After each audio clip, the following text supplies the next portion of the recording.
Et là, qu'est-ce que je vois? Une mouche dans l'urinoir. Et machinalement, je pisse sur la mouche. Et là, je me rends compte que ce n'est pas une vraie mouche, mais un trompe-l'œil.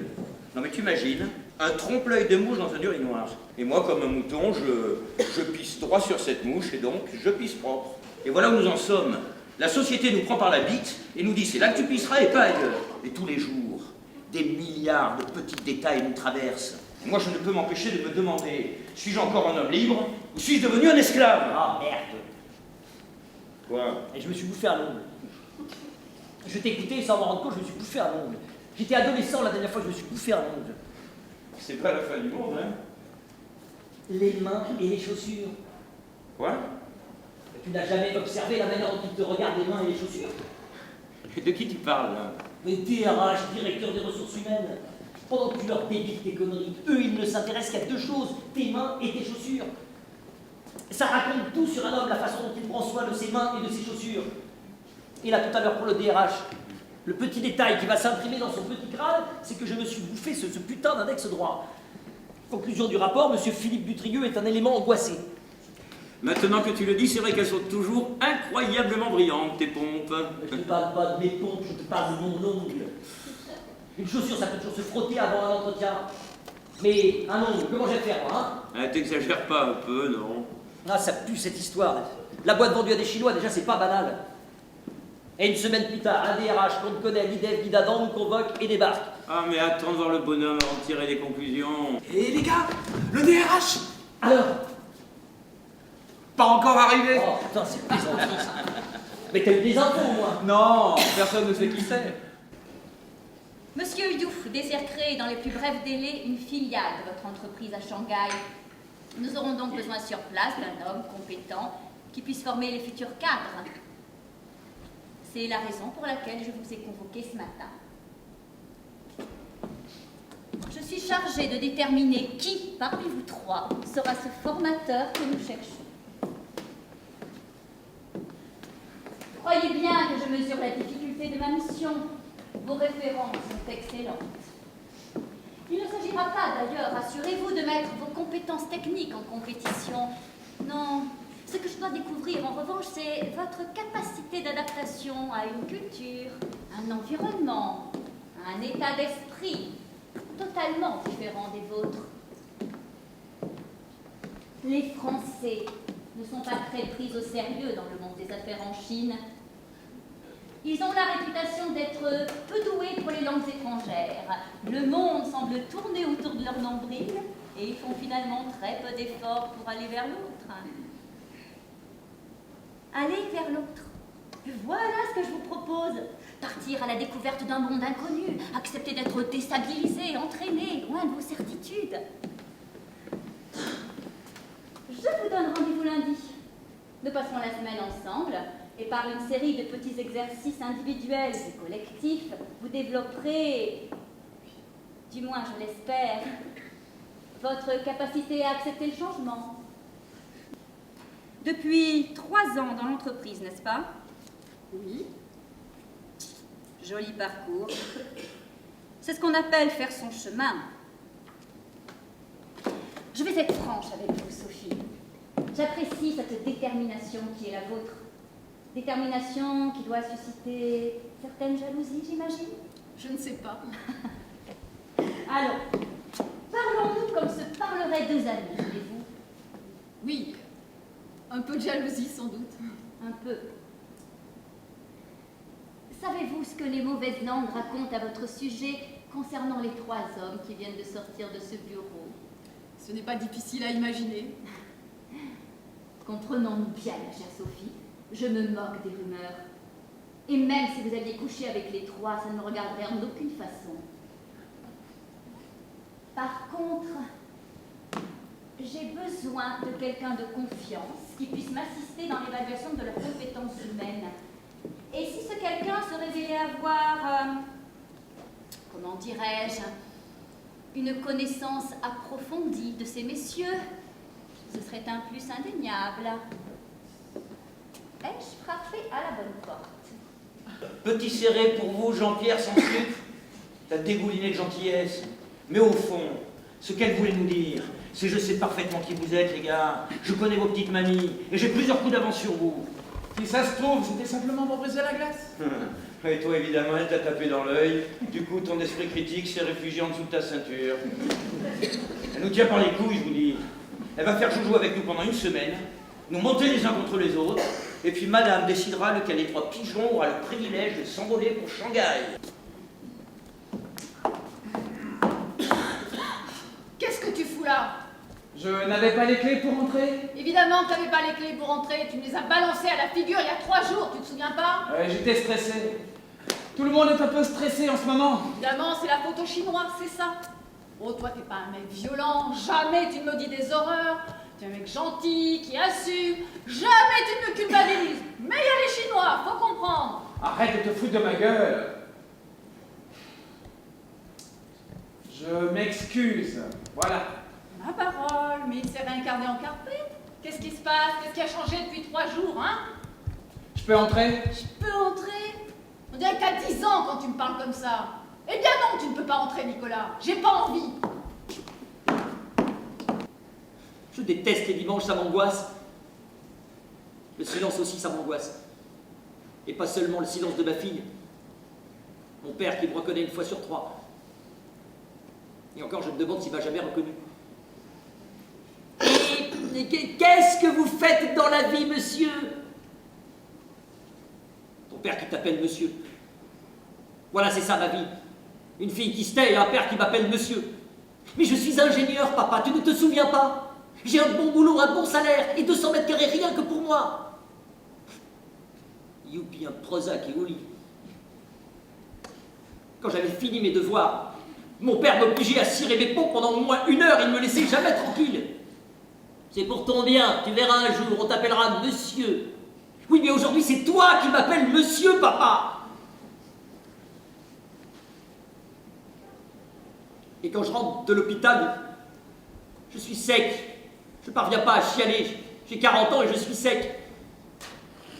Ma fille passe le week-end avec moi et la seule chose à laquelle je pense, c'est faut que tu brilles. Cette semaine, faut que tu brilles. Tiens, je suis allé louer un DVD hier soir. Ouais, il n'y avait rien à la télé comme d'habitude. Le type me demande si j'ai un Blu-ray ou je sais pas quoi. Je lui dis un quoi?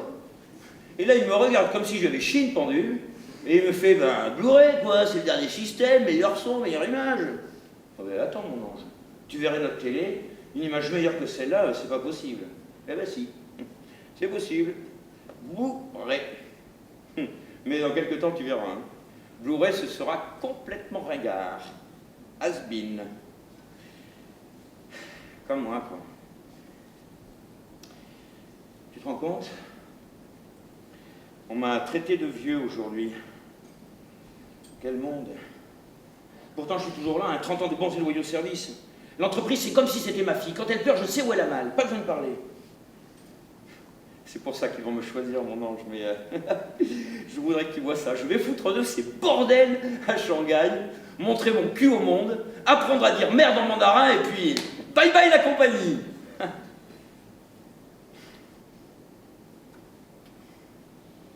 Un jour, ils écriront sur les portables, téléphonez nuit gravement à la santé. Putain, Sophie, décroche. Je t'en prie, décroche. Oh, tu fais chier, Sophie. Oh, je comprends pas pourquoi il n'y a pas plus de filles qui jouent au poker. Elle va tellement plaire dans notre jeu. Oh, quel con. Mais quel con. Et en plus, j'étais sincère. Ah, ça sonnait pas sincère. Mais j'étais sincère, putain. Oui, c'est vrai, je n'étais pas spécialement venu te dire ça, ok. Oui, je voulais savoir ce que la DRH t'avait dit, mais quoi, je m'intéresse. C'est pas un crime.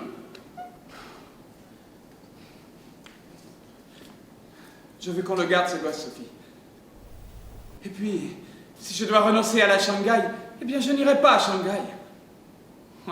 Oh, ça sonne faux, putain, mais ça sonne faux. Si c'est Sophie, j'apprends tout le répertoire de Mireille Mathieu chez moi. Je n'aime pas ne pas savoir à quelle heure j'ai rendez-vous.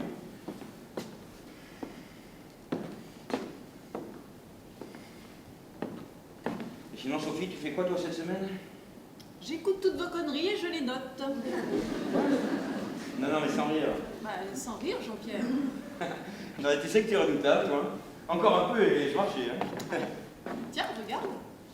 Je n'aime pas ne pas savoir à quelle heure j'ai rendez-vous. Jean-Pierre, de Mais pourquoi tu as marqué ça?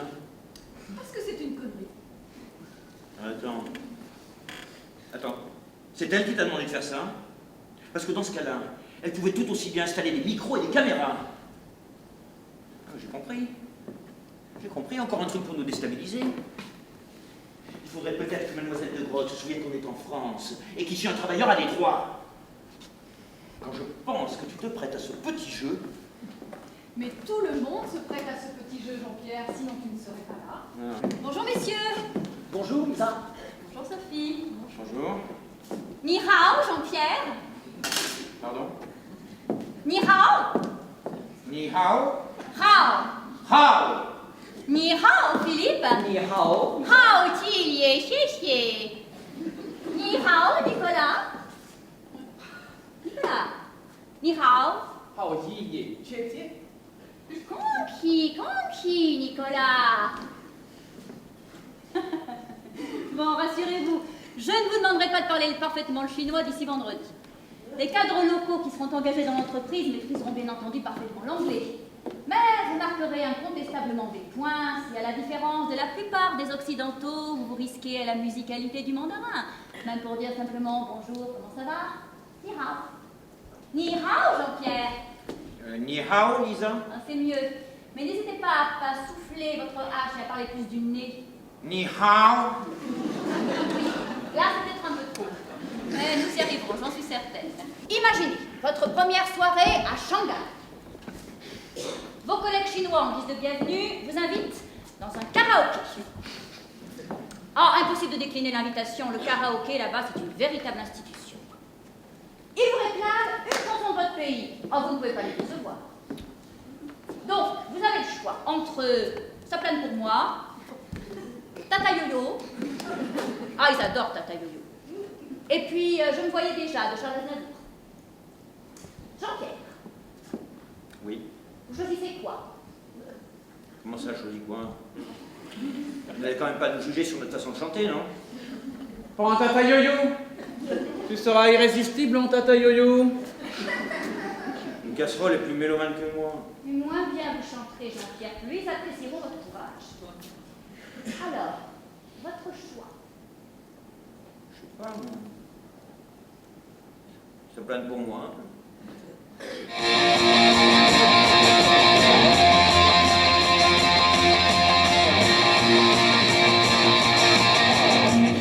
Wamba, mon chasse, nage sur mon lit, avec tes talents, mon vivant dans vos visites. Quant à moi, peu dormir et déprimé, j'ai dû dormir dans la gouttière où j'ai eu un flash.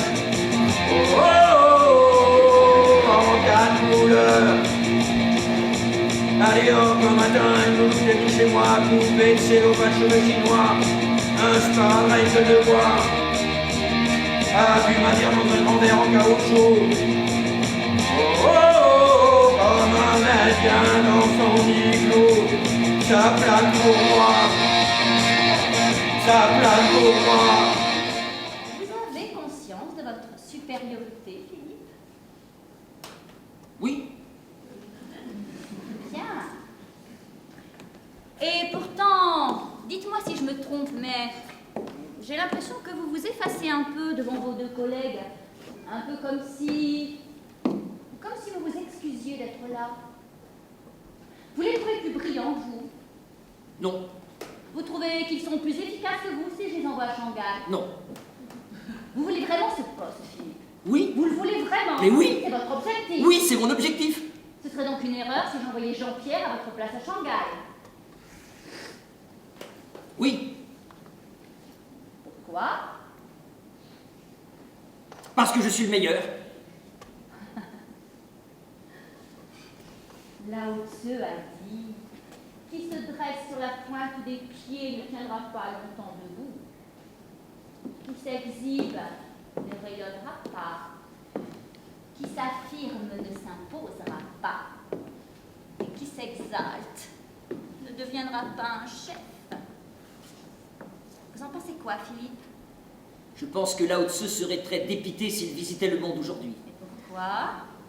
Parce que l'homme de valeur qui reste dans l'ombre en pensant qu'on viendra le chercher est un imbécile. Il restera dans l'ombre toute sa vie. Il faut flatter pour réussir, il faut supporter des chefs 1 milliard de fois moins compétents que vous. N'ayant que peu de talent, ils ont pu concentrer toute leur énergie pour se placer là où ils sont. L'homme de valeur reste éloigné du pouvoir parce qu'il est méfiant, parce qu'il a peur de se perdre. Il laisse la place vacante. Je pense qu'il se trompe. Jean-Pierre frappera en premier. Regardez-vous bien dans les yeux. Ne fuyez pas le regard de l'autre. Les pieds bien en contact avec le sol. Visualisez bien le mouvement que vous allez... Nicolas! Visualisez bien le mouvement que vous allez faire. Qu'est-ce qu'il y a, Nicolas? Je ne crois pas que le moment soit bien choisi pour ce genre d'exercice. Vous ne faites pas confiance en Jean-Pierre. Ce n'est pas ça. Quel est le problème, alors? Le problème, c'est que je ne vois pas vous voulez en venir avec tous vos exercices. Vous cherchez un gars pour former vos cadres chinois. Vous en avez 3 là qui sont capables de le faire. Pas besoin de jouer avec des bâtons pour déterminer lequel est le plus compétent. Je suis votre homme. Vous ne voulez pas de moi, tant pis. Mais arrêtez cette mascarade. Je vous remercie pour cette sincérité, Nicolas. Je ne m'appelle pas Philippe, moi. Je n'ai pas besoin qu'on me tire les pompes.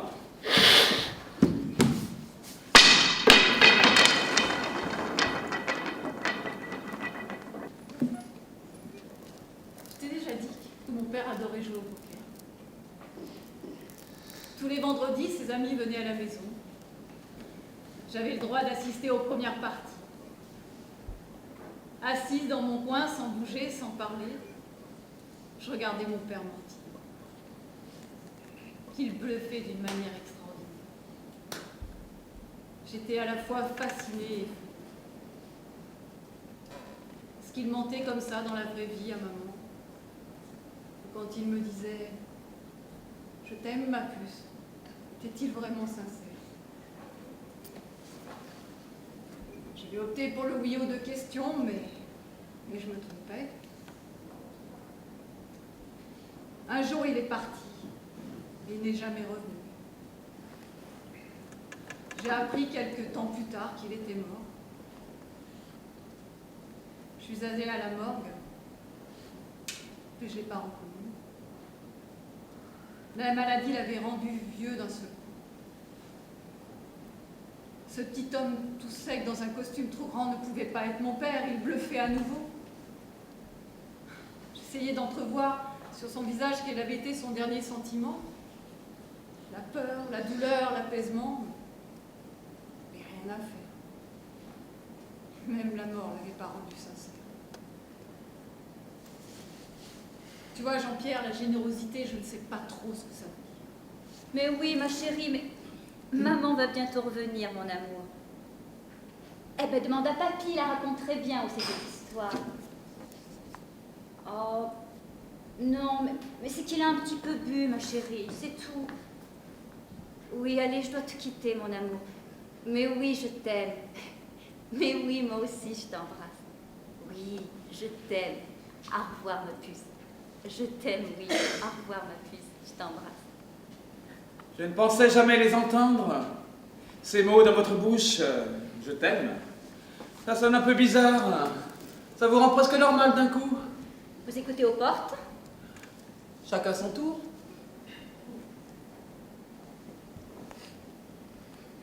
J'ai commandé du champagne. Excellent.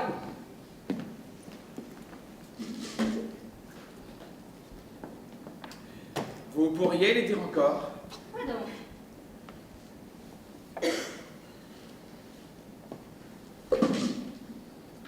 Les 3 mots magiques. Je t'aime. Je t'aime. Fascinant comme vos lèvres remuent quand vous dites ça. Je ne mastique même plus sous la douche. Ce matin, dans la salle de réunion, quand j'étais seul avec mademoiselle de Grotte, j'ai eu comme un début d'érection. J'ai cru qu'en rentrant chez moi, j'allais me faire l'amour comme jamais je ne me suis fait l'amour. Rien, ce Jean-Pierre a tout gâché. J'ai des pensées horribles. J'aime les hauts talons de mademoiselle de Grotte. Avant les chaussures brillantes, ça marchait, ça me faisait jouir. J'aimerais m'habiller comme mademoiselle de Grotte. Je serais elle et moi en même temps, et je me ferais ce qu'il y a de pire. Peut-être qu'à Shanghai, je trouverais de nouveaux supplices. Peut-être que je finirais comme ce pauvre type qui a payé pour être mangé.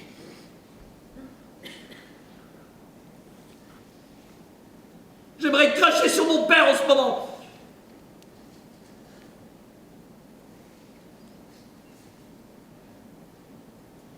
Vous n'avez pas vu Sophie? Non. Impossible de la joindre. Philippe n'est pas là. Pas vu. C'est étrange, c'est la première fois en 10 ans que j'arrive avant lui. C'est plutôt bon signe, non? Ce sont les inquiets qui arrivent trop tôt. Vous êtes la première aujourd'hui.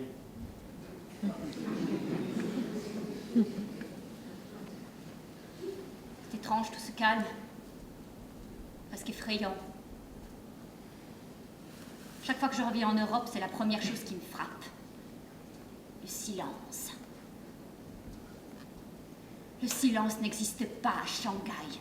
Je pollue, tu pollues, nous polluons. Tous sur le navire. Nous venons d'apercevoir l'iceberg, mais la marche arrière n'est plus possible. Eh, vous aimez danser, Jean-Pierre? Oui, parfois, oui. Vous voulez que je vous fasse écouter un truc? Un truc qui arrache. Un truc qui arrache grave, comme on dit. Un truc sur lequel la jeunesse dorée de Shanghai danse en se foutant des millions d'esclaves qui sont en train de crever dans le grand atelier du monde. Vous voulez Jean-Pierre? Pourquoi pas? Il paraît qu'après le choc contre l'iceberg, certains passagers du Titanic dansaient comme si de rien n'était. Play, Jean-Pierre, play! Bienvenue